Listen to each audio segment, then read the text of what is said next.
it would undersell myself if I just slept with a guy who thought I was good looking and liked me for a night. Like, I want to see a man try and vie, and that's what courting is. Women used to be courted by men. Now they slide up on your pictures, like your story, and they're like, I'm in. No, you're not. I mean, that's because you're not. I mean, courtship is reserved for ladies, you know, gentlemen and ladies. Most women today are not ladies. A lot of men today aren't gentlemen. That's not a bad point. So a lot of women have slept with 10, 20, 30, 40, 50 people. They're dating multiple people at the same time. You don't get courtship if you're not a traditional woman, point blank, period. Yeah, for sure. And most women are not traditional women, and they're dating multiple people. I'm not going to court you when you have 3 other dudes that you're dating. So why don't you ask that question? Why don't you ask that question? Are you talking to anybody else? I do ask that question. I think that's that's a better first date question. I do ask that question, but I do care about your past too. I feel like if you ask them, are you open to having before marriage? I think that's a much easier question than a body count, because usually the girl will lend information like, oh yeah, I had sex this time, but it's important I'll ask to that me. On the first date. That's a good question to ask, because if they're like, oh yeah, I don't think that sex is serious. Marriage, so yeah, right, so I'll ask that on the first date. So it's an interesting question too, because I know that you don't want to get married, and it also actually leaves me wondering, Brian, like if you're not interested in getting married, why do you care about what the girl's body count is? Like, is that a serious question? Yeah, I think it's a great question. Because what does that have if you're to not do interested in like a serious long-term relationship with the girl that you're talking to, I mean, hygiene. Would you ask a woman? Hygiene doesn't correlate to body count, though. We talked a little bit about this last time, but you seem to think that it's somehow incapable. It's impossible to have a serious long-term monogamous relationship with a girl without also having a marriage. Well, I'm not under the impression that you want like a decades long. Do you want like a decades long relationship with a woman outside of marriage? Huh. Yeah. With like kids involved and stuff too. I mean, right now I'm a little on the fence with when it comes to kids. I'm not yet. I'm not 100% yes, not 100% no. Do you just not want the government involved? Is that your thought on marriage? That's part of it. I mean, just the fact of the matter is that marriage, divorce is, for me, I don't see the benefit. From a religious point of view, I don't have an issue with it, but with the government, when it comes to divorce, when it comes to the financial ramifications, when it comes to just being the court system, which has a pretty gnarly bias against men, just doesn't. Sorry, there's a fly on the microphone. I had to blow it away. Sorry to destroy your earlobes there. Nice. Okay, fucking flies harassing us. Just men get destroyed in divorce, and women initiate 80% of divorces. That's 90% if they're college educated. So I really don't see the benefit. The vast majority of people who pay alimony and child support are men. So it just, all the negative outcomes of divorce disproportionately impact men. So there's just absolutely no incentive to get married. I'm a businessman. For the kids. I said this last time. I'm a businessman. You know I'm a businessman because you find me at my place as a business. I do not enter into contracts that are dog shit. And marriage is a contract, and it's a terrible contract in for the state men. of California. In all Western countries. As long as you don't want kids, states whatever. where If you no want fault kids, divorce, I think still a it's pretty terrible stupid plan. contract. Is it But still in a states where terrible- there aren't no fault divorce? Like, how is it a bad contract? Is it a bad contract if you get a prenup? Prenups are constantly challenged and thrown they don't out. always work. Look, at the end of the day, when you get married, if you have a divorce, unless you're both really amicable, there's going to be lawyers involved. If you, as the guy, you're the primary breadwinner, you have to pay for your lawyer. You have to pay her for her lawyer. You have to pay for yours. Lawyers charge like $300 an hour. You're going to get screwed there. Then you're going to have to pay her money. Then you're going to have to pay alimony. Then throw in child support. She gets the house. She gets the dog. She gets everything. Fuck no. But that's in a not state 100% with no time. fault divorce though. I happen correct? to be in California. Right. So, but like in another state, would it be different? Where it doesn't have that? Men get destroyed in every single state in this country when it comes to divorce and alimony. But I get it's not 100%, but there is certain clauses and prenups to help you there. I question if that's true. And also, like, you I'm can't curious you don't, like the more red states if it's as bad. You don't believe that you can court out a woman who won't do that to you? Like, you just, like, what about, you don't, I'm not saying you have to find someone and marry them right away. What if you're with someone for 10 plus years, you guys are living together, you think all of a sudden you're going to get married and boom, 12th year, she's going to fuck you over. Like, I'm not a gambling man. Well, I'm not making that bet with a woman. She would have to. First I off, hope you don't have kids. Even if you dated them for 10 years. Whoa, that's kind of a fucked up thing to say. I mean, if that's your ideology towards it, I mean, it doesn't seem like you're too concerned about what your mother's child's position in life is going to be. If you have a child involved, it doesn't matter if you're married or not. That's still going to be a lot of court fees and all that stuff is still going to come into play if you decide to have children, even if you're not married. Well, there's child support there. I don't see what that has to do with kids, but I would much rather have to just pay child support. And by the way, I would fight for shared custody. Unfortunately, it happens to be the case in this country and most Western countries that men are, it's almost, well, it is sexist. Men are presumed that, you know, they are not capable of being capable caretakers. So women are overwhelmingly awarded custody when it comes to custody disputes. So that's, I mean, another component of the court system where there's a bias against men. But, I would much rather just pay child support than also have to pay alimony and then pay for, in the event of a divorce, have to pay for her attorney and my attorney, and they're, you know, $300, $400 an hour in billable hours. So no thanks. I just, it's just not a good move as a man. It's just not a good move. I have a question Unless for you you, have Brian. religious conviction. Are your parents married? They are. Oh, wow. They're still together. They're married. My parents aren't. But we live in a different time now. We live in a very different time. And people maneuver in very different ways. Look, do you think most people that get married, most men and women who get married, they go into it thinking, they maybe go into it thinking, this is the person I'm going to spend the rest of my life with. I love this person to death. And then 2 years later, 3 years later, 1 year later, 9 months later, they're divorced. They're going through a contested, brutal divorce where typically the man gets financially demolished. A lot of people get married for the wrong reasons, and that also is a play, though. There's a lot of happy marriages out there too. I don't want to even risk that as a possibility. You don't want to risk the loss when, like, the happiest you could ever. I mean, it's up to you, but I could understand that. I could be happy outside. I think of on the the marriage. other side of that risk could also be like the most happy and fulfilled that you'll ever feel in your life. And I don't think there's anything in life more fulfilling than getting married and having a family. And nothing on this earth I feel like could match that. But I do understand that not everybody wants that, and there's different desires for people, and we're in a different age when everybody needs that.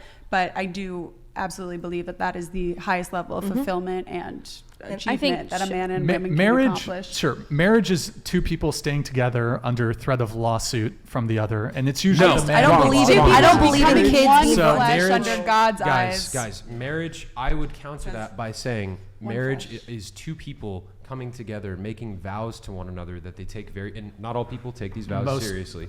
Most marriages end in divorce, I'm pretty sure. So 50. Yes. You shouldn't be bringing kids into this world without it. Not all, though. That's why I'm saying I a lot of people don't take those vows seriously, but people who do actually take those vows seriously, like, it is till death do us part, and like, I'm gonna be there for you, no matter what happens, and there is a lot of value in that. How many people say, even in romantic relationships, I will love you forever, I want to be with you forever. 1 year later, I hate this person, I can't stand you, I need to get away.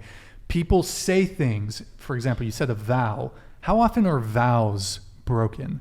I mean, we see it in divorce. You said, and I agree with you, marriage ought to be till death do us part. I agree with you. If I were to marry a woman, it has to be till death do us part. Words have to have meaning. If I say till death do us part, I mean that shit, and I want the woman to mean it too. Like, so, but part words of the value mean nothing nowadays. Go ahead. Yes, and you're right about that. And part of the value in marriage historically has been having a ceremony in front of all of your friends and families and loved ones where both of you guys are making this commitment, and there's an element of honor that comes into it where you're saying, I promise to take care of you and be with you for the rest of my life, and you're making that promise in front of everybody that you know, right? And so there's accountability there. And there's accountability for both people because you're making that promise in front of your spouse's entire friends and family. And they know, if you cheat on her or you screw up in the relationship, you're accountable not just to the person that you're marrying, but to all of the people in your family and hers that you made those promises in front of, right? That this is something like, this has been something that's been really interesting for me to observe as a wedding photographer, because I'll shoot weddings where people will do these tiny little ceremonies at like the courthouse here in Santa Barbara, and it's just them in front of an officiant, and then they get married and that's it, right? It's a totally different vibe in comparison to like watching your future wife walk down the aisle with her father and him passing her off to you and trusting his daughter to you, and then the handshake that happens between you and your wife's father and him looking you in the eyes and hugging you. Even asking for the hand in marriage part. Even the asking for the hand in marriage part, asking for the father's blessing. Like there's so much honor and trust that goes into all of it. And that is something that is like, it's so valuable, because if you just tell a person, yeah, I love you and I want to be with you forever, and that's one-on-one, that doesn't mean squat. But if you say that in front of everybody that you know and love, and they can all hold you accountable to it, there's a lot of value in that, man. And there's deep shame and dishonor in breaking that. Like my body count's 12. You guys look at me as a scallywag, and I'm telling you right now, if I get married, the only way it's ending in divorce if he's physically harming me or something. That's the only way I would okay a divorce. If once I'm married, I say those vows. On you? We're gonna figure it out. Here, Chase, let me just respond to what you said. Wow. So If we have kids, especially, we're figuring it out. everything that you just said sounds beautiful, sounds great. All that stuff happens. You said the father walks her down the aisle, she's in the dress, there's the handshake or whatever you said. Cool. That's great. All that stuff happens, and yet what do we have? A 50% divorce rate. You said there's shame, you said there's stigma. There is no longer a societal shame for people that get divorced. In fact, a girl need just go to one of her girlfriends and just say, we're having some disagreements. The girlfriend's going to be like, divorce him. I don't know any She's going to girl go to a who would therapist, say that. divorce him. Unless they'd have Because nothing- most therapists are steeped in feminism. They're based. Dude, So therapy is a whole nother. Yes, therapy is a whole you nother raise- thing. you raise an important point. Let me just Go finish on. really quick. So, all that stuff you said, all the things. First off, the social stigma in the U.S. in most Western countries, non-existent. Unless you're in like your whole or you're circle. in a religious environment. Thank you. Divorce is very frowned And upon that's where I was the raised. thing. Christianity That's the is thing. not an antidote to divorce. I don't know I was raised a Catholic. I don't know a single divorce couple. I disagree Because with that. how many Christians and Catholics get divorced? We- A lot. Isn't it we looked very up low? we looked up the It's stats. very We looked low. up the stats on the last show. I couldn't We looked name up- one person that's Guys, divorced. hold on. We looked up the stats on the last show. There were contradicting stats. People sent me more stuff after the fact. The majority of this is the thing, man. This is why our society must return to God. When people they actually take their faith seriously, and they regularly attend church, and they're actually serious about their faith in God. Like the statistics that we pulled up before, these are people who aren't actually serious about their faith in God. When you have people who are actually serious about their faith in God, and they're making that commitment before God, and they know that they will be held accountable to it before their creator, like that is a big deal, man. And when you factor those things in, the divorce rates, yes, the divorce rates are much lower. Somebody sent me stats about this in my Instagram yesterday. Somebody wrote a book about this and divorce in the Christian church. When you have people that actually take their faith seriously, I'm sure it's lower. It's very It low. has to be. It's not very low. It is. It It has is to be. very, very low. It's not very low. Yes, it is. Look, Just based off like the numbers, like if I can't even name a single couple from my school of 400 kids that was divorced at my Catholic school. I think Not a Just single do you I think remember you're part of the the problem values? if your view is that pessimistic. Like the Yeah. numbers. I'm not Yeah, part of the do you- problem. No, I'm no, no, no. realistic. No, wait. I'm realistic. I think it was totally less than understand. 10%. I totally understand Let that. me just I'll let you come in. I just want to make a couple points here. Chase, hypergamy does not care about a woman's godliness or her piety. Yes, it doesn't matter. It does Hypergamy not still matter. exists as an aspect of human nature, but there are women out there with principles, bro.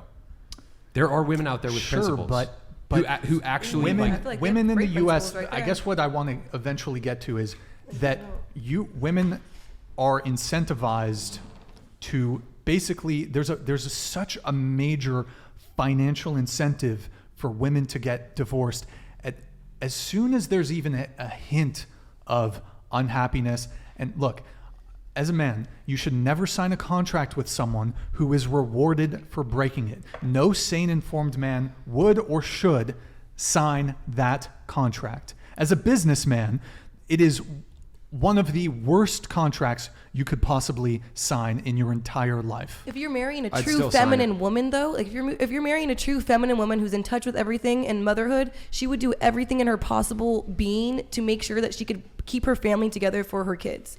A true woman who's has the right values, the right head on her shoulders, you will be able to tell that is not, there's no incentive to divorce. When I think of divorce, because I'm gonna have kids by that point, right? I plan to have kids very soon after marriage. The worst thing in my mind would have to make my kids go between homes. That's the last thing I want. I also wouldn't want them to be raised in a toxic household where we don't love each other, but that's not an incentive. If you're marrying someone who like thinks that divorce is a positive outcome for them, you really missed the mark on who you're marrying, and you missed a lot of red flags throughout that dating process. Maybe you were too worried about, not saying you personally as a joke, it's mostly a joke. Maybe you were too worried about her height and her body count and other things instead of her morals and morality, because she wouldn't do those things. There's no sensible woman. Divorce is not some outlier occurrence that rarely happens. Like I said, the divorce rate is 50%. Maybe to you, but